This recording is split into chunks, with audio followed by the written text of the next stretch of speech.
તો મિત્રો જોઈ રહ્યા છો તમે અંકુર લતિકા તુરિયાની વેરાયટી।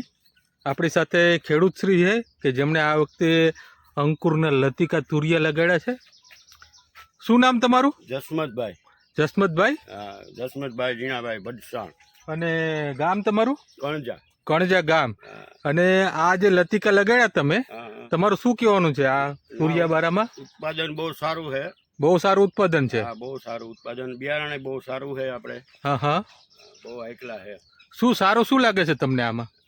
બધું બહુ હાઈકલા જ છે ભાઈ। એટલે કેમાં સારું છે? લંબાઈમાં સારું છે, ભાવમાં સારું છે?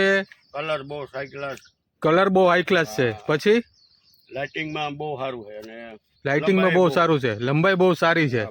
બજારની અંદર ભાવ સારા આવે છે બીજા તુરિયા કરતા? હા, બહુ સારા ભાવ આવે। બહુ સારા ભાવ આવે છે। અને ઉત્પાદનમાં કેવું છે? અરે બહુ કઈ ઘટે જ નહીં ભાઈ, બહુ કઈ ઘટે નહીં। આજે તમે ઉતાર્યા છે આ? હા। ક્યાં ઉતાર્યા તમે? ઢગલો કર્યો છે? બતાવું તમને। દાદા પણ છે સાથે આપણે। દાદા કેવું લાગે તમને આ તુરિયા? સારા છે। તમે વાવેતર કરો છો તુરિયાના? અમે ખાવા પૂરતા કરીએ। ખાવા પૂરતા કરો છો, પણ શું લાગે છે તમારા તુરિયા જોઈને? બહુ સરસ છે। જો મિત્રો જોઈ શકો છો તમે, આજે ઉતારેલા છે ભાઈ, આજે જ ચારો શરૂઆત કરી તમે? કર્યું છે ને મુહૂર્ત? જો તમે કઈ પ્રકારના ફ્રૂટ છે, એક સરખા, લંબાઈ સારી, ખોલી નાખો અને એકદમ એટ્રેક્ટિવ છે। માર્કેટની અંદર આના ભાવ પણ ખૂબ સારા મળી જાય। બહુ સારું। અને ખાસ તમારું શું કહેવાનું છે તુરિયા વાવેતર કરવા વાળા ખેડૂતો માટે? બહુ સારું ભાઈ, હું તો કહું આ બિયારણ વવાય। આ બિયારણ વવાય। કયું છે આ? અંકુર લતિકા। અંકુર લતિકા। અંકુર લતિકા।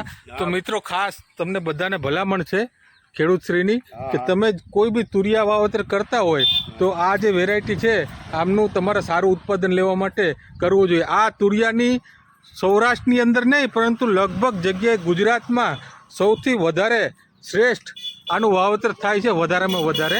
આ છે અંકુર લતિકા। ખૂબ ખૂબ આભાર આપનો।